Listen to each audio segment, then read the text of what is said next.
وأشهد أن لا إله إلا الله وحده لا شريك له وأشهد أن محمدا عبده ورسوله أما بعد. oluvannyuma lw'okutendereza Allah subhanahu wa ta'ala n'okusaalira ku nabbi waffe Muhammad sallallahu alaihi wasallam, mu bimu bye tusaba Allah abeere nga atuteeka mu bulamu bwaffe n'okukifuula embeera yaffe, y'ensonga muadhinu gy'atukubiriza eyeeraako ebbiri oba okuyitiriza okusaala sunna.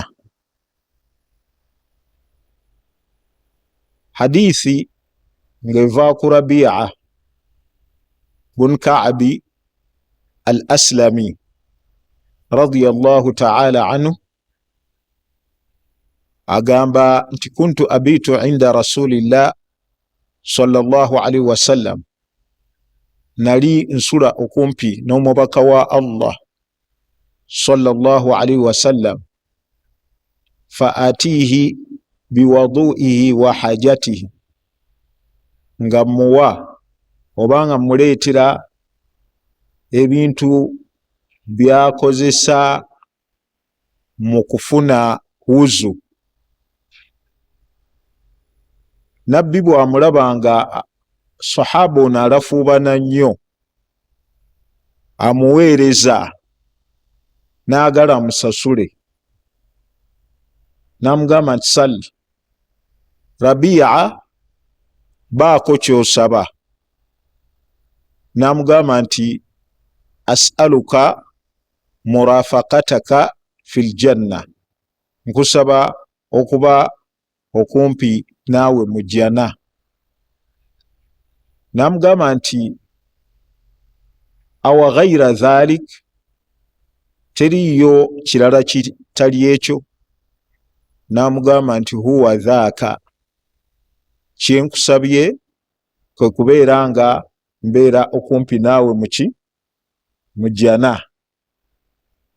Nabbi yamugamba ekigambo kino kiwulirize, yamugamba nti fa'inni ala nafsika, nyamba ku mwoyo gwo bikathrati as-sujud, ng'oyitiriza nnyo okuvuunama.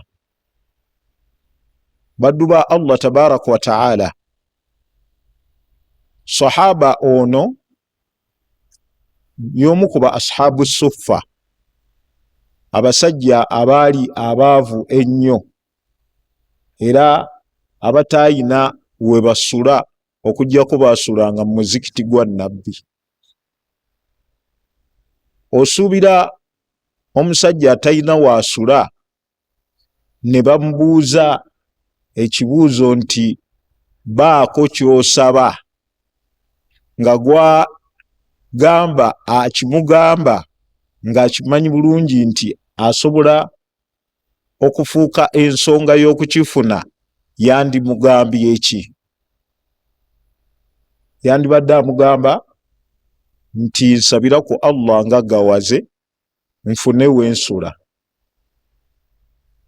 Naye olw'okuba alhimmatu al-aliya, okufaayo okwagala ennyo kwe yayina, yamugamba nti as'aluka murafaqataka fil janna, nkusaba onsabire ku Allah anteeke okumpi naawe mu jjana. Wandigambye nti omusajja ono yali teyeetegese okwanukula ekibuuzo ekyo, n'ayanukula bw'atyo. Naye nabbi sallallahu alaihi wasallam yamugamba nti awa ghayra dhalik, teriyo kitali ekyo? Olaba, awa ghayra dhalik, teriyo kitali ekyo. N'amugamba nti huwa dhaaka, ekyo kyenjagala. Olw'okuba nabbi sallallahu alaihi wasallam n'ayagala amuyigirize ekintu ekiyinza okufuuka sababu emuyingiza ejjana, namugamba nti fa'inni ala nafsika bikathrati sujudi, nyamba ku mwoyo gwo ng'oyitiriza okuvuunama, okwesiima n'obulungi bwonna buli mu kuyitirizaakwo ibaada, era n'okwesiimaakwo kuli mu kuyitiriza osadde esswala eza farada n'ogoberezaako n'ezaki za sunna. Era nabbi yagamba mu hadithi ya Thawban, yamugamba nti nno innaka lan tasjuda lillahi sajida, tojja kuvuunama ku lwa Allah luvuunama lwonna illa rafa'aka Allahu laka biha daraja, illa rafa'aka Allahu biha daraja, okujjako nga Allah akusitula nalwo eddaala, wa hutta anka biha khati'a, era osangulwa nalwo ebyonoono. Kati essunna zino naddala sunanu arratiba kikulu nnyo tuzeekwateko. Naddala zino nabbi sallallahu alaihi wasallam zeyagamba nti man salla fil yawmi thintai ashrata raka'a, omuntu asaala mu lunaku eraka 12 bana Allahu lahu baitan fil janna, Allah muzimbira ennyumba mu jjana. Eraka ezo nabbi n'azinnyonnyola nti rakaatani kabla dhuhuri, eraka 2 ezikulembera dhuhuri, wa rakaatani ba'daha, n'eraka 2 oluvannyuma lwa dhuhuri, wa rakaatani ba'da al-maghribi, n'eraka 2 oluvannyuma lwa maghribi, wa rakaatani ba'da al-isha, n'eraka 2 oluvannyuma lwaki lwa isha, wa rakaatani qabla al-fajiri, n'eraka 2 ezikulembera fajiri. Kati ezo ziri eraka 10, 2 olubereberye lwa dhuhuri, 2 oluvannyuma lwayo, kitegeeza awo ziri nnya ku dhuhuri. Wa rakaatani n'eraka 2 ba'da al-maghrib, oluvannyuma lwa magharibi. Ku asuri awo tewali sunna mu sunani zino ze bayita arratiba, ziri 12. Wa rakaatani n'eraka 2 ba'da al-isha, n'eraka 2 oluvannyuma lwaki lwa isha, wa rakaatani qabla al-fajr, n'eraka 2 olubereberye lwa fajiri. Kati ziba 10.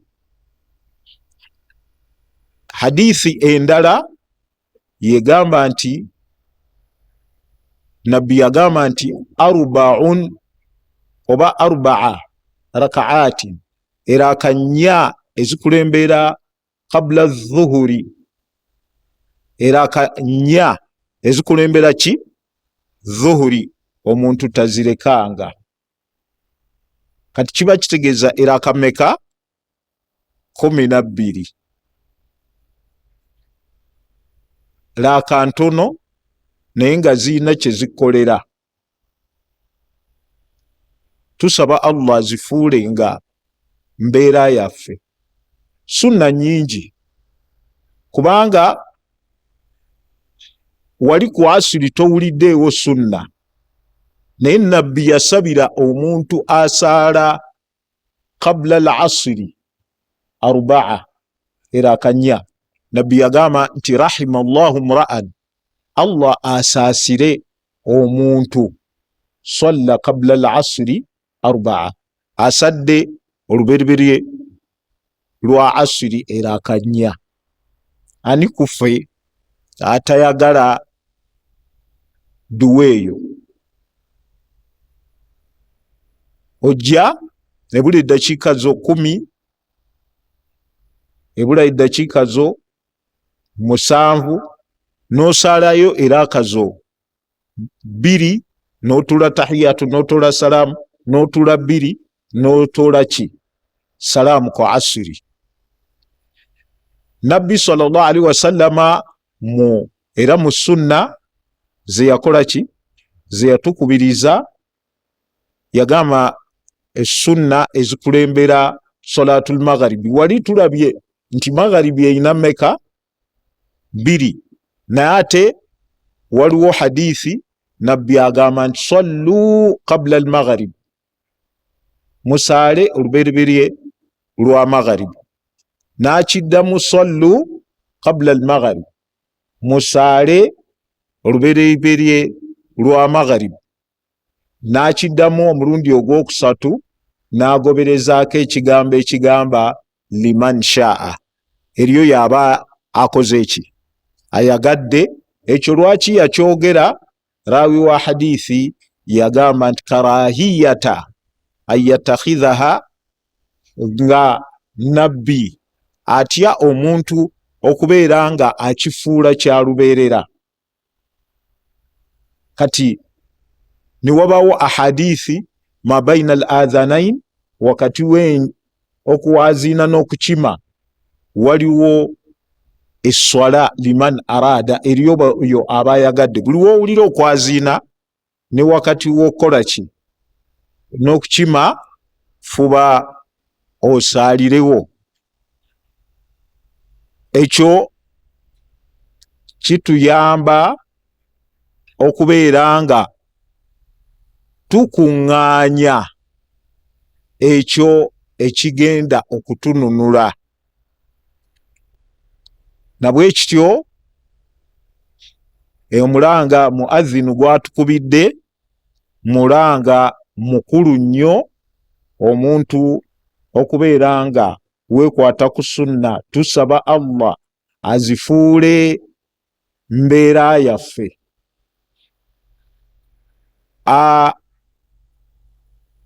Omulundi ogwayita twasembayo nga tumaliriza baabu alamati hubbillahi ta'ala lil abdi, omulyango ogwogera ku bubonero obulaga nti Allah ayagadde omuddu, oba obubonero obulaga nti Allah ayagala omuddu oyo, era walhathu ala takhalluqi biha, era ng'omulyango ogwo gutukubiriza ebintu ebyo ebyajja wansi.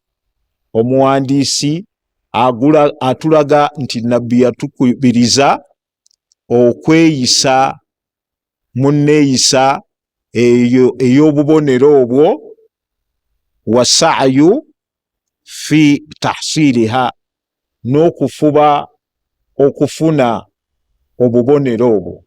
Nga twasembyayo omusajja sahabi, hadithi nge yali ya Aisha, sahaba nabbi gwe yakwasa obuvunanyizibwa akulembere ejje, naye bwe yalinga abasaaza, buli we yalinga akomekereza okusoma, yayitirizanga okusembyayo suratu Qul huwa Allahu ahad oba surati al-Ikhlas.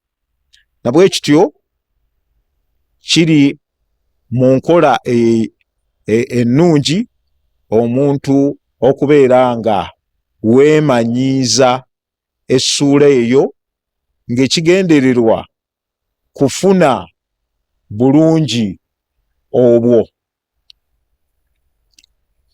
Baddu ba Allah, olwaleero tugenda kwogera ku mulyango oguddako oluvannyuma lw'okukomekereza omulyango guli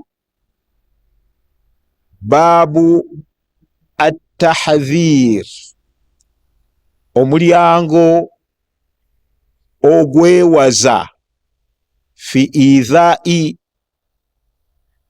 as-salihina, ogutwewaza okukosa n'okunakuwaza abalongoofu, wadda'afa ne abanafu, wal masakin nabaki n'abeetaavu ne abankuseere. Tugamba at-tahdhir min idhaai, omulyango ogutwewaza okukosa n'okunakuwaza as-salihin, abaki abalongoofu, wadda'afa n'abanafu, wal masakin n'abankuseere. Kigwana yambaghi lilmuslim an yamna'a al-adha min al-muslimin, omusiraamu yenna fuba obutakosa na kunakuwaza basiraamu. Olwaleero tuli mulembe nga abantu olwaleero buli bw'otunula wonna omuntu n'akwata essimu n'agiteeka n'agyetunuzaamu n'ayogera ebigambo nga bikosa abantu, n'abeera nga akakkanya omuntu. Tekikoma kukosa bantu, kukoma kubeera nti nno oba kukuba, kubanga omusiraamu owannamaddala oyina okuuma olulimi lwo ne omukono gwo okukosa abantu bonna. Nabbi sallallahu alaihi wasallam yagamba nti, bwe yali annyonnyola omusiraamu yagamba, almuslimu man salima almuslimuuna min lisaanihi, yoyo gwe bawona abasiraamu ne bamuwona obuzibu obuli kuki ku lulimi lwe, wa yadihi, n'omukono gwe. Man salima almuslimuuna min lisaanihi wa yadihi. Naye wesinkana nga omuntu akosa munne olw'obuki olulimi luno. Olulimi Allah yalutuwa nga ni'ma min ni'amillah, kyengera okuva eri Allah, era olulimi olwo lahu hasanatu wa sayyi'at, luyina ebirungi n'ebiki n'ebibi. Olulimi lusobola okubeera ni'ma, lusobola okubeera ekyengera, oba lusobola okubeera nekima, lusobola okubeera ekizibu gy'oli bw'oba tolukozesezza mu makubo malungi. Lubeera ddi ni'ma? Okuliyisaako adhkar, okutendereza Allah tabaraka wa ta'ala, okulagira abantu empisa ennungi. Omuntu yenna man tarabba ala sunna, omuntu atambulira ku sunna za nabbi, nataka bil hikma, bw'obanga tonnayogera sooka otunuulira ekigambo ky'ogenda okwogera. Li aw alayya, ekigambo kino ngenda kiganyulwamu mu maaso ga Allah oba kigenda kufuuka ekizibu gyendi. N'omuntu ayogera ng'anoonya kubeera nti nno afuna ennamba ennene abantu bakole ki? Naye jjukira eriyo olunaku lwojja okubuuzibwa ku an saghirin wa kabirin, ku kitono n'ekinene ekyayita ku lulimi lwo. Nabbi agamba nti inna al-abda la yatakallamu bilkalima la yulki laha baala. Omuntu ayogera ebigambo nga tayo oyogera ekigambo kimu, la yulki laha baala, nga tofudde nayo naye ng'egenda kufuuka sababu mu maaso ga Allah. Eyinza okufuuka obuzibu mu maaso ga Allah. Katwewale idha as-salihin, okukosa abantu, okukosa abalongoofu, okukosa abanafu, okukosa abantu bonna bi ayi wasiila, na buli kubo lyonna. Just oyogera tofa nayo, nogeyo omuntu ekintu nekimukosa nekimusigala ku mutima, naye mu maaso ga Allah nga kinene, oliyinza okulowooza nti kyetaagisa mboozi namba, naye Nabbi sallallahu alaihi wasallam mu hadithi gye mumanyi obulungi eya Anas bin Malik radiyallahu anhu ategeeza n'agamba nti kaana al-arabu yakhdumu ba'duhum ba'da fi al-asfari, abawarabu baalinga baweerezganya mu safaari, nga bateekawo omuntu ayimirirawo okuweereza banne. Naye lumu kaana li Abi Bakar wa Umara, Abubakari ne Umar bayina rajulun yakhdumuhuma, omusajja yali abaweereza. Ne bwe batuuka mu lugendo ekiro fanaama ne beebaka, n'omusajja ne yeebaka. Bwe bazuukuka ku makya,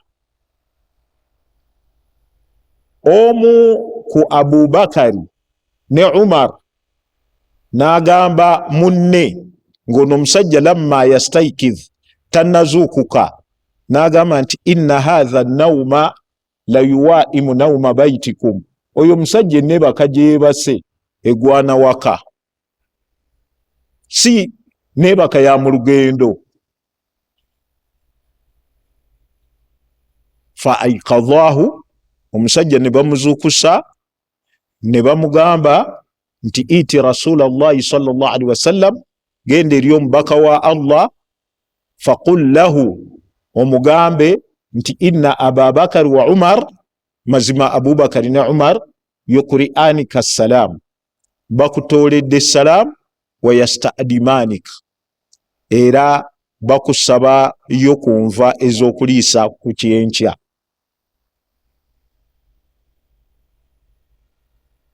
Omusajja n'atambula n'agenda eri Nabbi sallallahu alaihi wasallam, era bw'atuukayo n'atuusa salaamu ya Abubakari ne Umar nti inna Ababakar wa Umara yuqri'anika salam, bakutooledde salaamu, wa yasta'dimanik, era bakusaba ne kunva ez'okuliisa ku kyenkya.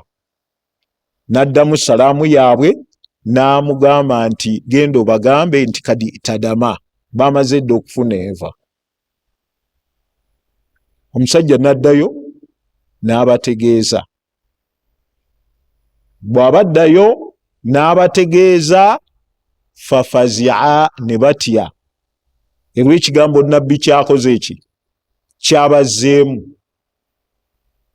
Okumanya bo baali bamanyi obunene bw'ebigambo bya Nabbi sallallahu alaihi wasallam, ne banguwa ogenda eri Nabbi ne bamugamba nti ba'athna ilaika ya Rasulallah, tukutumidde wange gwe omubaka wa Allah nga tukutoolera salaamu, naye ogambye bwoti ne bwoti nti kadi tadamna, twafunyidde enva bi ayi shay'in itadamna, nva ki ze twalidde? N'abagamba nti bilahami akhikuma, n'ennyama ya muganda wammwe.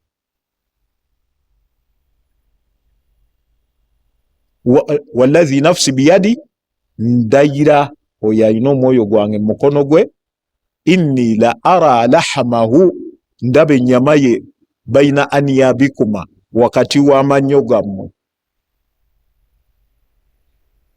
Olw'okuba ekigambo kyabayitirirako, ne bamugamba Nabbi sallallahu alaihi wasallam, istaghfir lana Allah, tusabire Allah akole ki?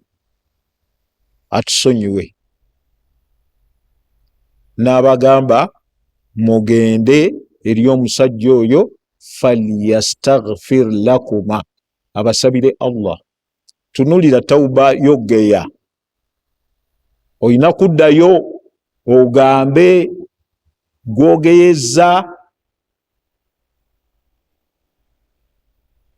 nti nsonyiwa, nakugambye bwe nti ne bwe nti.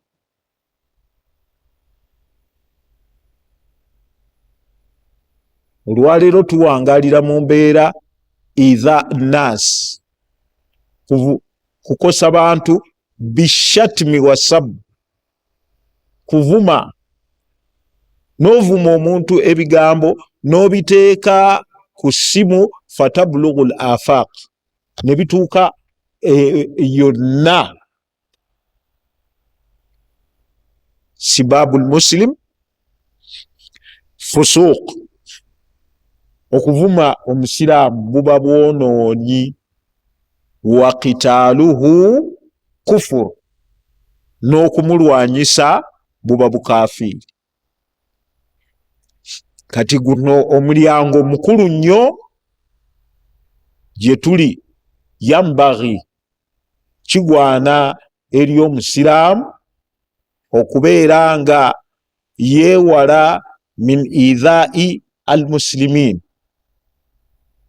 okosa n'okunakuwaza abantu, okubavuma, okubageya, okutambuza olugambo wakati w'abantu. Omuntu atambuza olugambo talina kyanoonya, wa illa kukakkanya banne. Omuntu gwe babadde batwalanga wabuki, wabuvunaanyizibwa, n'alaba nga amukola ki? Ekyo min mujibaati adhabil qabri, mu bimu ku bireeta ebibonerezo bya kabbuli, kwe kwogera n'okutambuza ebigambo ebikosa abantu. Kati omusiraamu guno omulyango mukulu nnyo Nawawi gwe yaleeta mu Riyadu Salihin, ogutukubiriza okubeera nga weewala okosa abasiraamu, wa bikhasatin, n'okusingira ddala adduafa, abantu abatayina naddala abanafu, wal masakin, n'abantu abankuseere, wa man la nasra lahu illa Allah, atayina mutaasa okujjakani Allah tabaraka wa ta'ala. Kati kyova olaba nti nno guno mulyango Imaamu Nawawi rahimahullah yaguleeta nga atwewaza. Kati yatandika ne aya egamba nti walladhina yu'dhuna almu'minina, n'abo abakosa abakkiriza, walmu'minati, almu'minina abakkiriza abasajja, walmu'minati n'abakkiriza abaki abakyala, bighayri maktasabu, n'ebyo bye batakoze fakad ihtamalu buhtanan baba bebagadde okutemerera wa ithman n'ebyonoono oba n'ekyonoono mubiina ekyonoono ekyeyolevu. Allah mu aya eno yatawaadu alladhina awa oba alaganyisa ebibonerezo eri abo abaddira abantu ne babateekako ebigambo. Omuntu obusiraamu tebutukkiriza qiila wa qaala, ekintu tokiinaako mutwe namaki namagulu, oli n'akyogera munoofuuka naawe sababu ekikola ki ekyongerayo. Abantu bangi nnyo. Al aslu mu busiraamu in jaakum fasiqun binaba'in, omuntu yenna bw'aba ayina amawulire g'akuleetedde, al aslu kubeera nga omala geekenneenya. In jaakum fasiqun binaba'in fatabayyanu, mumale kwekenneenya. N'omuntu tanna kenneenya kintu omusanga akitambuza n'agenda n'akituusa ku mulala, n'omulala n'akyongerayo, obulimba ne butuuka gye butuuse. Bannange, tukuume ennimi zaffe ku ebyo Allah byatakola ki byatayagala. Tukuume ennimi zaffe kukosa abantu. Tolabankanyizibwa na bungi bwabo abakikola. Buli muntu ogenda kusisinkana Allah ku lulwo nti ndaba n'abantu bonna bakola ki. Kati eyo aya etukubiriza okubeera nti nno twewala okukosa abakkiriza. Aya ey'okubiri Allah tabaraka wa ta'ala agamba nti fa amma al-yatima fala taqhar, ne bamulekwa tobaboggokeranga oba tobakayukiranga. Wa amma sa'ila fala tanhar, n'omuntu azze omusabi tomuboggokeranga. Omuntu yenna omusabi tomuboggokeranga, mwanukule munnyanukula. Bw'oba toyina toyongerako bigambo biki bingi. Ekisooka, newankubadde okusaba tekukkirizibwa mu buki mu busiraamu, okusabiriza tekukkirizibwa. Omusiraamu ayina kukola omulimu kagube gutya nga gukulekera ekitiibwa kyo. Okusaba madhalla, okusabiriza kubeera muntu kukakkanyizibwa buli w'osaba. Era kyova olaba nti olw'okuba onaabye ensonyi mu maaso n'oggwa ensonyi mu maaso, wal jazaa'u min jinsi al-amal, n'empeera okusasula kw'omulimu gwonna kufaanagana ne omulimu gw'okoze. Okusasulwa kw'omusabirizi ku yawma al-qiyama agenda kujja walaysa fi wajihihi muz'atu lahamin, nga tayina ki nyama mu kyenyi.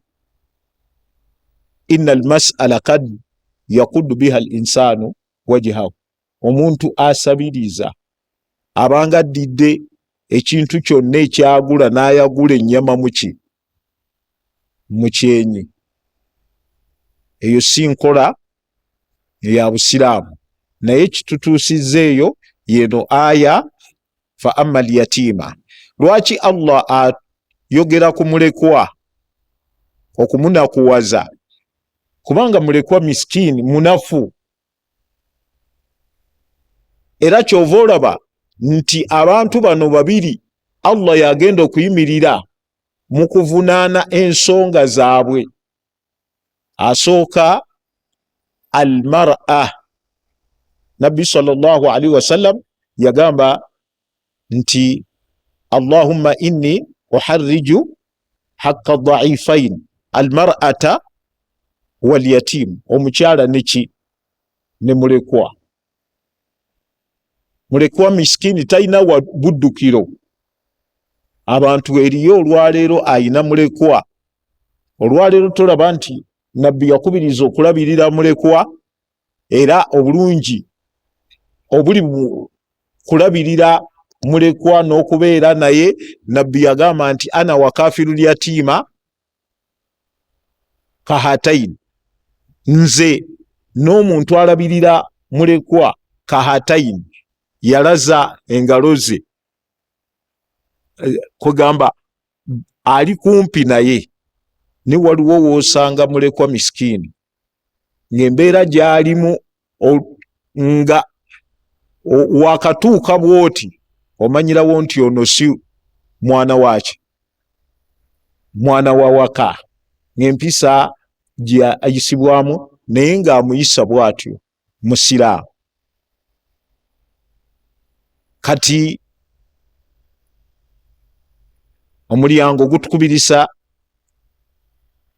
kubeera nti nno obutakosa baki. Kati hadithi gye yatandika nayo, hadithi ndowooza twagitunuulira emabega, yatandika ne hadithi egamba nti man adali waliya, omuntu yenna akola obulabe ku mukwano gwange, bimaana ku mulongoofu. Nabbi agamba nti Allah agamba nti man adali waliya, hadithi ya Abi Huraira, man adali waliya fakad azantuhu bilharb, omuntu yenna akola obulabe ku mukwano gwange, fakad azantuhu bilharb, mba mulangiriddeko olutalo. Allah alangirira olutalo ku muntu yenna akosa. Mbagambye nti ekigambo kukosa tashmalu, kizingiramu okosa n'olulimi,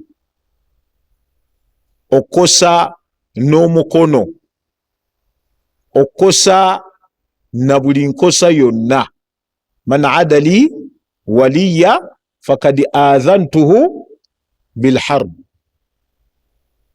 Eyo hadithi wano Nawawi yagireetako kitundu, naye emabegeri ndooza yali hadithi ya 95 twagirabako emabega. Man wa adali waliya fakad azantuhu bilharb. Naye mu maaso egenderaga waliyu wa Allah yani wama taqarraba ilayya abdi bishay'in ahabba ilayya, eva egamba nti wama taqarraba ilayya abdi bishay, omuddu wange tasembera kumpi nange na kintu ahabba ilayya mimma aftaradtuhu alayhi, okusinga ekyo kye namulaalikako. Wala yazalu abdi, oba wama yazalu abdi yataqarrabu ilayya binawafil, omuddu talekaayo kusembera kumpi nange na bintu bya sunna, hatta uhibbahu, okutuusa bwe mwagala.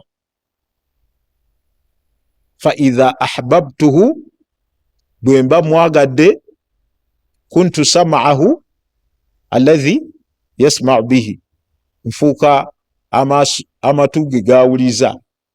Wa basarahu, era nenfuuka amaaso ge galabisa, wa basarahu alladhi yubsiru bihi, nfuuka amaaso ge galabisa, wa yadahu allati yubtishu biha, nfuuka omukono gwe gwakola ki, gwakwasisa, wa rijlahu allati yamshi alaiha, omuddu oyo nfuuka amagulu ge gakola ki, gatambuza. Kitegeeza nti alungamizibwa eri ebyo Allah byakola ki, byayagala. Naye agamba nti wala insaalani, omuddu oyo bwe mmala omwagala akoze ebya farada n'ebya sunna, wala insaalani la u'tiyannahu, bwansaba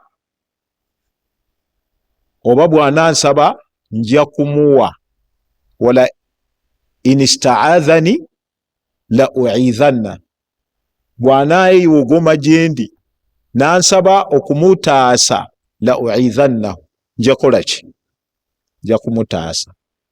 Kati abantu, mulimu abantu bokosa, bonakuwaza nga bebamu ku awliyaullahi, ku mikwano gyani gya Allah, gwokakanako nogeya, gwokakanako novuma, gwokakanako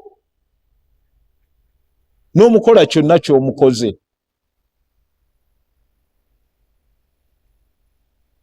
Ba awliyaullah humul muttaqun, bebamukola ki, bebamutya.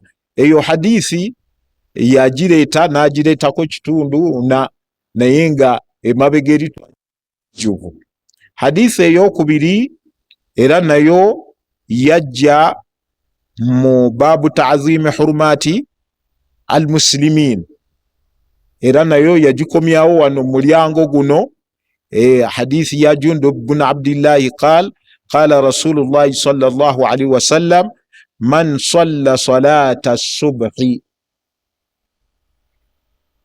omuntu yenna asaala essola ya subhi, fahuwa fi dhimmatillah, ali mu bukuumi bwa Allah.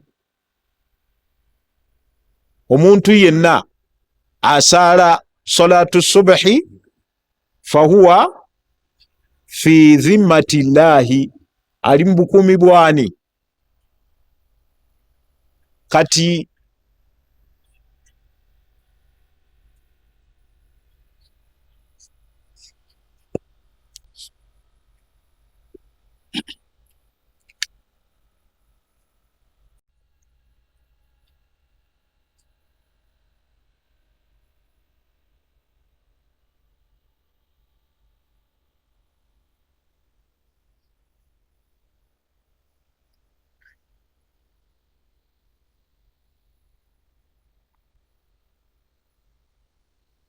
hadithi tugambye nti man salla salata subhi fahuwa fi dhimmatillah, omuntu asala salatu subhi ali mu bukuumi bwani? Bwa Allah subhanahu wa ta'ala. Fala yatlubannakum Allahu min dhimmatihi bishay, Allah tabavunaananga ekintu ekiri mu bukuumi bwe. Allah tabavunaana nga ekintu ekiri mu bukuumi bwe. Kitegeeza ki? Kitegeeza nti bwabanga Allah, omuntu asadde salatu ki, subhi, ali mu ki, mu bukuumi ki bwa Allah subhanahu wa ta'ala. Fala yatlubannakum Allahu min dhimmatihi bishay'in, Allah tabavunaananga ekintu ekiri mu bukuumi bwe. Fa innahu man yatlubuhu min dhimmatihi bishay'in yudrikuhu, nti Allah gwavunaana ekintu nga kiri mu buki, mu bukuumi bwe yudirikuhu, Allah tabaraka wa taala wa kumuvunaana era tayina buddukiro bwonna.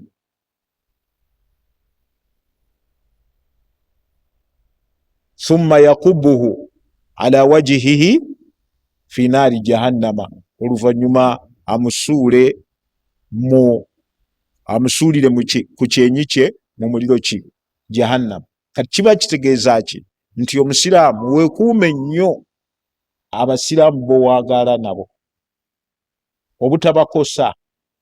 Waliwo abantu olwaleero nga yu'dhi almuslimin, abakosa mu bigambo byaye, obakosa n'emikono gyo, obakosa n'enkolagana. Bameka olwaleero ng'omuntu bamwekokola nga mulyazaamaanya. Ekiro weebase naye ng'abantu bayimiridde bakusabira. Waliwo be wakomya nga wakwata sente ze nga hakikatan okimanyi oyina obusobozi obukola ki, obuzisasula, ninga wazigaanira. Era ng'ekiro asituka n'agamba nti ya rabbi gundi mukukwasizza, ajilan au ajilan, ojja kusasulira ebbanja eryo mu bwangu oba mu kaseera konna. Nabbi abamanyi bagamba nti la tazlimanna, togezangako n'olyazaamaanya wa in kunta muqtadira, newankubadde olina obusobozi obulyazaamaanya. Fadhulumu okubaahu ila nadam, obulyazaamaanya enkomerero yaabwo kwejjusa. Tanaamu ayinaaka, amaaso go abiri geebaka. Wa ayinu lmadhulumi lam tanam, naye amaaso g'olyo g'olyazaamaanyiza nga takola ki, teyeebase, akusabira bubi. Abalina hukuku z'abantu, noonya amagezi agazibuza. Bw'oba olina haki y'abantu, kubanga abasiraamu abamu balyazaamaanya bannaabwe nga bamanyi nti tajja mutwala mu mateeka. Oba oluusi oli nakutwala mu mateeka nobeera nga osobola okola ki, okuwoza, era novaayo nga weewaana ng'ogamba nti ne kooti esazeewo nze muki, nze mutuufu. Naye jjukirayo ekooti ng'akuwozesa ye shahidun alaik, ng'ate mujulizi kugu. Wallahu ala kulli shay'in shahid, Allah ku buli kimu mujulizi. Osobola okulimba abantu, era Allah agamba mu Qur'an n'agamba nti balil insanu ala nafsihi walau alqa ma'adhira, newankubadde aleeta ebyokwekwasa naye omanyi ki wakati wo ne musiraamu munno gwe wali azaamaanya haki ye, oba omuntu gwe wali azaamaanya haki ye. Aya eyo bwe baba bagivuunula bagamba nti al insanu basirun biuyubi nafsihi, omuntu amanyi obumogo bw'omwoyo gwe. Walau tadhahara bil a'dhari, newankubadde ayina ebyokwekwasa wali azaamaanya haki y'omuntu oba ttaka lye, n'ogamba nti kati najjawo ntya, bwe wabanga si wange najjawo ntya. Wallahi omanyi kiki ekituufu? Haki y'omuntu, man kana indahu mazlamatun li akhihi, omuntu yenna ayina haki y'omuntu, falyatahallalhu qabla an la yakuna dirhama wala dinar, omuntu yenna alina hakki y'omuntu agizeeyo, ng'olunaku terunnatuuka nga kyogenda okusasulamu tosasula mu ssente, ng'ogenda kusasula mu swala ze wasaala, ng'ate naawe mu kiseera ekyo ziinamu ki obwetaavu. Na bwe kityo omulyango teyaguwanvu ya hadithi twajja tuzikola ki, tuziraba emabega, naye omulyango gubadde at-tahrim min idha'i as-salihin. Omulyango gulaga nti kiri haramu okosa abaki, abalongoofu, wa dha'afa, n'abaki, n'abanafu, wal masakin, n'abaki, n'abankuseere. Na bwe kityo tumaliriza omulyango guno nga tusaba Allah atuteerewo, atulongoose emitima gyaffe, atuggyemu obuntuntu obwo obuyinza okufuuka ensonga ekosa bannaffe. Tuyinza okuba nga tusaalira bwereere, nga tusaalira balala, okusaala nga tusaalira balala, okusiiba nga tusiibira balala. Kulw'ensonga atadiruuna manil muflis, nabbi yabuuza basahaba, mumanyi omwavulunkupe? Ne bagamba nti al muflisu fiina, omwavulunkupe muffe, man la dirhama lahu wala mataa, yoyo atalina kantu konna. Naye n'abagamba nti al muflisu man yati yauma alqiyama, omuntu ayitibwa omwavulunkupe yagenda okujja ku lunaku lw'enkomerero bisalaati, ne sola, wa siyami, n'okusiiba, nga yakola emirimu gyonna, wa yati wa qad shatama haadha, agenda kujja nga yavuma gundi, wa akala maala haadha, nga yalya emaali ya gundi, wasafaka damma haadha, nga yayuwa omusaayi gwa gundi. Kati okusaala kwo kuba kwakufa. Na bwe kityo twerongoose nga tetunnatuuka mu maaso ga Allah. Hasibu anfusakum, Umar ibn Khattab radiyallahu anhu agamba nti hasibu anfusakum qabla an tuhasabu, mwebale nga temunnabalibwa. Fa innahu ahwanun alaykum, kijja kuba weewukira ku lunaku lw'enkomerero, an tuhasabu gadan, bwe muba mwebaze olwaleero kijja kuba weewukira okubalibwa mu maaso ga Allah. Buli musiraamu tuula ngako obeereko n'akaseera ng'ozibizza obudde oba obukeesezza, olwaleero njogedde ku bantu bameka, olwaleero ani gwe njogeddeko, kijja kuyamba okwekomako, ani gwe ndyazaamaanyizza, ani gwe nvumye.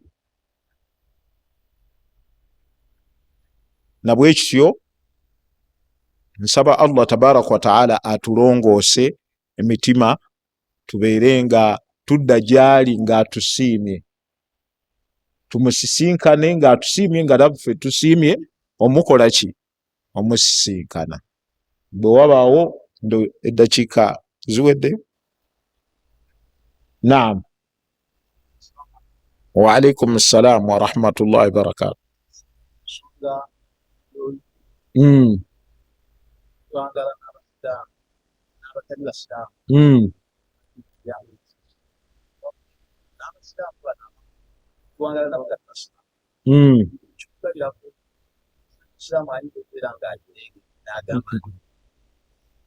wali abasiraamu abo abakutereeka n'abatikala balina maanyi tukulabirawo naawe kumuddamu kugamba nti wandyagadde babigaali oba topapira oba beera ganga isiraamu wenyangali wasigaza linyanga ssaawa ya singa kiwanga banda banyaba ekisingako mu daawa kozesa olulimi oluki olulungi olunaasikiriza omuntu okiraba so si kubanga kakati buli wooyongera okukozesa olulimi olubi ate omwongerayo naye n'ayongera okwonoona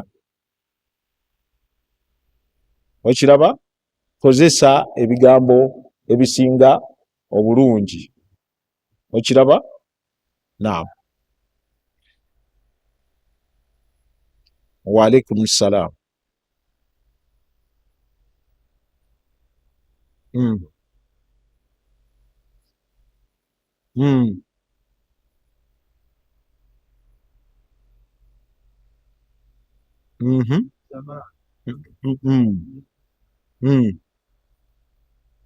al asru kusaala jamaa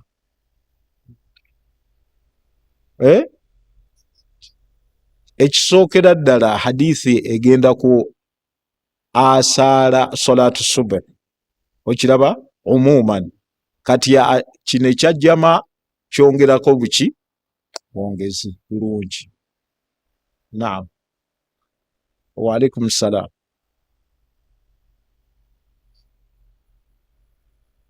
naam sikulire esebo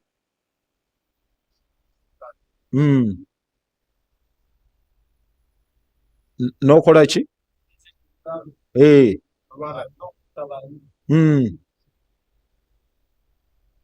ekikulu kya byonna omuntu kwewala ekiyinza okuyingiza omuliro ku lw'ensonga nti omuntu otta waaki bi ayi haqi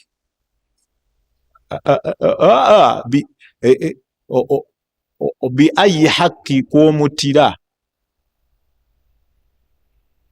omuntu tamala gattibwa bw'ati okiraba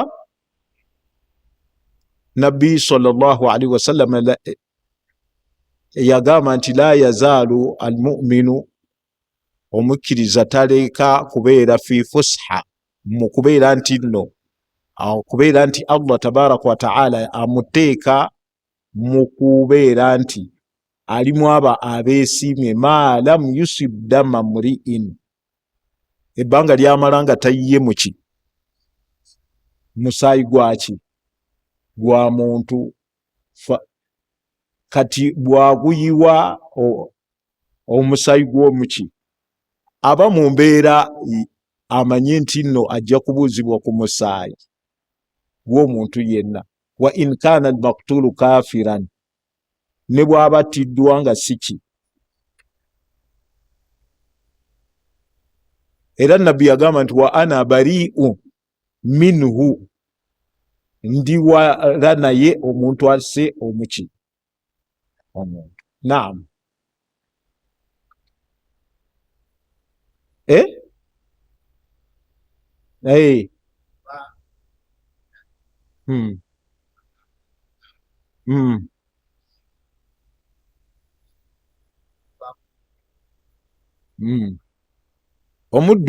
omubbi akuyingiridde mu nnyumba ne weerwanako ekyo nabbi sallallahu alaihi wasallam yagamba nti man kutila duuna maalihi omuntu yenna attibwa ngatiddwa maali ye fahuwa shahid aba afudde nga muki nga muzira nabbi era yagamba nti araaita sahaba agamba nti araaita in qataltuhu bwe mbanga musse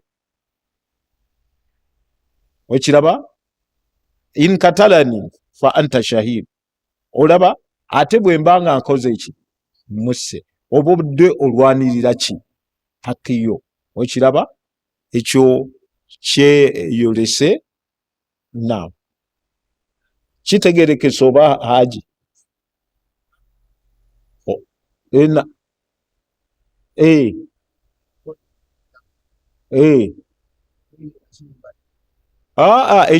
okwenenya omuntu akola tawuba. Era hadithi egamba nti anna rajulan qatala 99 nafsa, omusajja yatta abantu 99. bwatta abantu 99 fasaala an a'lami ahli al-ard, n'abuuza ani asinga okumanya mu bantu. Ne bamulagirira omusajja eyali omutya wa Allah. Bwe bamulagirira omusajja eyali omutya wa Allah, n'amutuukako n'amugamba nti kataltu 99 nafsa, nakatta abantu 99, haliya min tauba, nyina tauba. Ono olw'okuba yali mukkiriza n'agamba nti tekisoboka. Allah kukola ki? Fakatalahu fakamala bihi 100, n'amutta naye n'ajuza 100. Omutima ne gusigala nga gumulumiriza. N'abuuza an a'lami ahli al-ard, ne bamulagirira ila rajulin alimi, ne bamulagirira omusajja yali omumanyi, n'amubuuza nti inni kataltu 100 nafsin, nakatta abantu 100, fahaliya min tauba, nina okwenenya. Ono n'amugamba nti wama yahulu bainaka wa baina tauba, kyekiyinza okwawula wakati wo ne wakati w'okwenenya. Naye intalik ila ardi kadha wa kadha, genda mu kitundu gundi ne gundi, fa inna biha unasun ya'buduna Allah, mu kitundu ekyo waliyo abantu basinza Allah, fa'budillaha ma'ahum. Omusajja era osinze nabo Allah. Omusajja n'atandika okutambula, falamma nasafa atariqa, omusajja bwe yatuuka mu makati g'ekkubo n'afa. Faba'atha Allahu malakan, Allah n'asindika malayika fi surati adami, fakhtasama fihi malaikatu rahm, bamalayika b'okusaasira bamukayanira ne bamalayika ba ebibonero ba adhabu bamukola ki? Bano bagamba nti innahu la ya'malu khairan qat, tayina kirungi kyakoze. Ate bano bagamba nti jaa mukbilan ila Allahi ta'ib, azze nga yolekedde eri Allah, azze kwenenya. Faba'atha Allahu ilayhim malak, Allah n'asindika malayika fi surati adami, mu kifaananyi ky'omuntu, neeramula wakati waabwe negamba nti anqisu baina al-ardayn, mupime wakati w'ebitundu ebibiri, gyabadde okumpi gye muba mumuteeka. Yali saidiwa, yali eya tauba gye yali. Temwerabira nti bwe yatuuka makati gaki, yali makati ga kkubo, bwe ziba mayiro 100 yali mu mayiro ameka? Okiraba? N'olwokuba Allah ayagala nnyo omuddu we eyeenenyezza, yagamba wakiila ya hadha, Allah n'agamba nti eno saidi gy'abadde ava weeyongereyo. N'alagira eno gy'abadde alaga nti se iktaribi, kola ki? Faqaasu baina al-ardayn, ne bapima ng'eno gy'abadde alaga wabadde wasigaddeyo luta. Kati ya qul ya ibadiya alladhina asrafu ala anfusihim la taqnatu min rahmatillah, temukutukangawo n'okusuubira mu kusaasira kwani. Allah bw'asonyiwa asonyiwa. Era agamba nti Allah subhanahu wa ta'ala agamba nti yabna adam law ataitani bikurabi al-ardi khataya, owange gwe omwana Adamu ne bw'osinkana n'ebyonoono nga bisemberedde okujjuza ensi, thumma lakitani la tushiriku bi shay'a, oluvannyuma n'osinkana nga toyina kyongaseeko la ataituka bikurabiha maghfira. Nja kusinkana n'ensaasira ez'ensemberedde okujjuza ensi. Subhanaka Allahumma bihamdika ashhadu an la ilaha illa